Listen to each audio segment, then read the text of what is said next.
Bonjour Laurent Fléchet, Bonjour. vous êtes président de Primonial Reim. Je vous présente le concept de cette rubrique. Je vous diffuse 5 images en rapport avec 5 questions sur votre fonds phare Capimo. Est-ce que vous êtes prêts? Je suis prêt. On y va. En septembre dernier, le marché a appris les difficultés de Capimo. La SCI approchait de son plafond de liquidité de 1 milliard d'euros. Sa valeur liquidative a baissé par 2 fois, d'abord moins 11,83%, puis moins 9,04% en février dernier.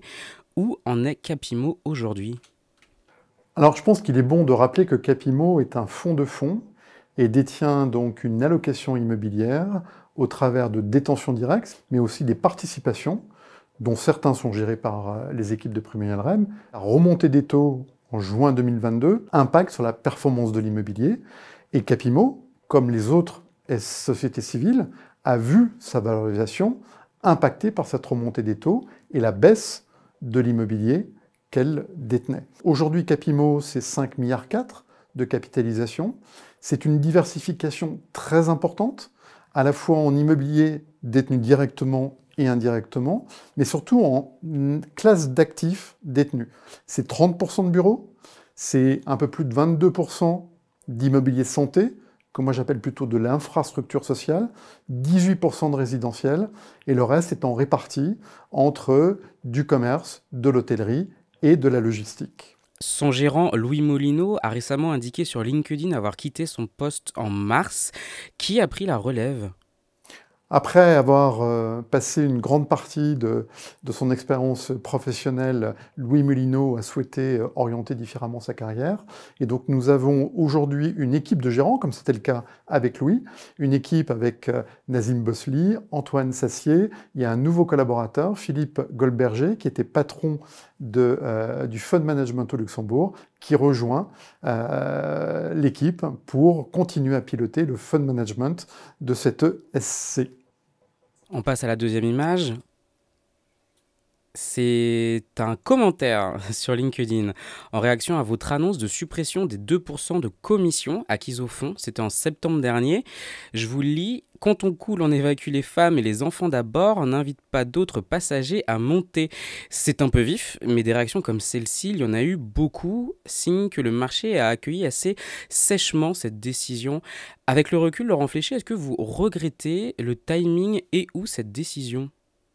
Alors, avant de répondre à la question, je vais reprendre quand même l'intitulé. Quand on coule, Capimo n'a pas coulé. On parle beaucoup de Capimo parce que c'est la plus importante en termes de capitalisation. Sans doute, on a, en termes de timing, mis en place cette modalité à un moment qui n'était pas le bon.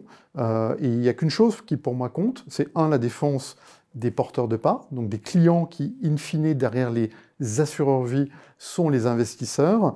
Et c'est sur la durée que nous travaillons cela, et ce n'est pas une question de frais, c'est une question de performance. En octobre dernier, Grégory Frappet, président du directoire de Primonial Reim France, annonçait un plan d'arbitrage de 2,2 milliards étalé sur 3 ans. L'actif net de Capimo est depuis passé de plus de 7 milliards d'euros début 2023 à 5,5 milliards aujourd'hui. Où en est du coup ce plan de cession aujourd'hui?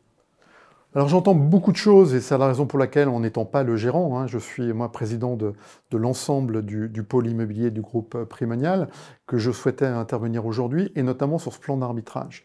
Ce plan d'arbitrage, il a été décidé et validé entre la société de gestion et les 15 assureurs vie qui sont les actionnaires de cette SCI. Ce plan, quel est-il? C'est un plan de 2,2 milliards étalé sur 3 ans. Ce qui veut dire que sur 2024, nous avons un objectif de cession de 700 millions d'euros. Aujourd'hui, quasiment 300 millions d'euros sont déjà réalisés.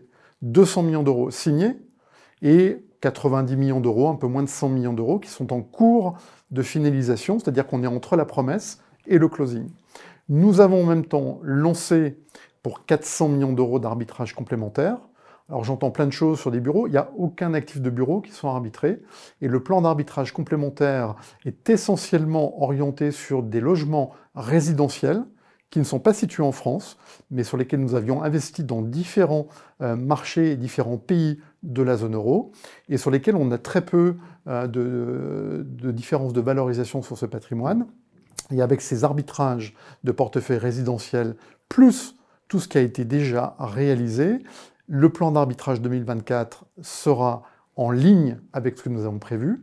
Et ce que je tiens à dire, c'est que sur les 300 millions d'euros qui sont soit signés, soit en cours de signature, nous sommes à l'euro près en termes de réalisation entre les valeurs d'expertise retenues pour calculer la valeur liquidative et les prix qui ont été obtenus dans le cadre de ces cessions d'actifs. Et 1, et 2, et 3, est-ce qu'une troisième baisse de VL est encore possible ou le marché a atteint un point bas selon vous? Clairement, 2023 a été une année très compliquée. Très compliquée, pourquoi? Parce que nous n'avions aucune visibilité. Aucune visibilité sur là où les banques centrales voulaient aller en termes de remontée de taux. Et aucune visibilité puisque on ne savait pas où les prix allaient s'ajuster, aucune transaction. Donc pas d'éléments de comparaison. On peut dire que ce momentum est derrière nous.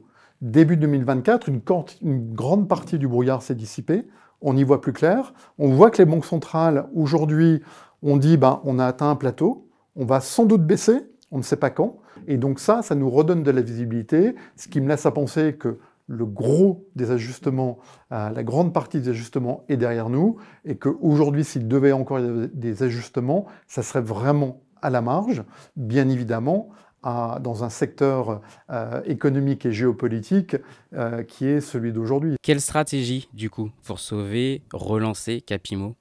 Alors, Capimo n'est pas à sauver. Capimo est un vrai fonds diversifié qui permet de donner la performance de l'immobilier. Donc, la vraie question, c'est quelle va être la performance de l'immobilier demain? Et donc, quel va être le nouveau cycle? Le nouveau cycle qui va s'ouvrir devant nous, c'est un cycle où la création de valeur se fera non pas par une compression des taux, donc une augmentation mécanique de la valeur de l'immobilier par le marché, mais ça va être un cycle que j'appelle moi d'income, de revenus. C'est-à-dire la capacité d'un produit à capter des loyers, à capter l'indexation des loyers parce qu'on va rester sur des niveaux d'inflation élevés pour créer une performance récurrente. Et pour cela, Capimo est certainement un des fonds qui est le mieux armé pour le faire. On a une jambe de revenus qui est en 2023 de 4% à peu près de revenus.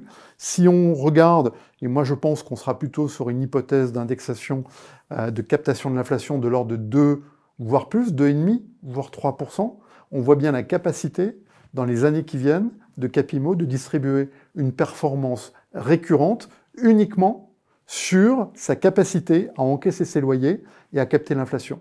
Et en plus, si on a une légère baisse des taux de la part des banques centrales, on aura en plus cet impact sur la valorisation et ça viendra augmenter le total return, la performance globale de Capimo. Merci Laurent Fléchet d'avoir été Merci avec beaucoup. nous. Merci.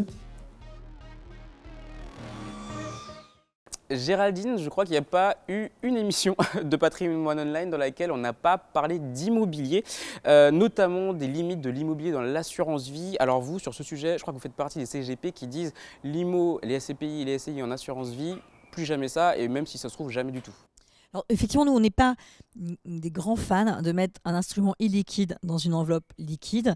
Ce n'est pas forcément l'endroit. Par ailleurs, nous, dans l'immobilier, ce qu'on apprécie, ou ce qu'on appréciait, c'est le levier, l'effet de levier, le crédit, le fait de pouvoir s'enrichir plus vite, plus fort, ce qui naturellement n'est pas le cas dans le cadre d'un contrat d'assurance vie. Donc, on n'a jamais privilégié, on en a naturellement, mais je voudrais dire à mes clients qui nous regardent qu'on en a mis, bien sûr, mais très peu, dans nos contrats d'assurance, parce que pour moi, ce n'est pas le lieu de mettre ce genre d'actifs.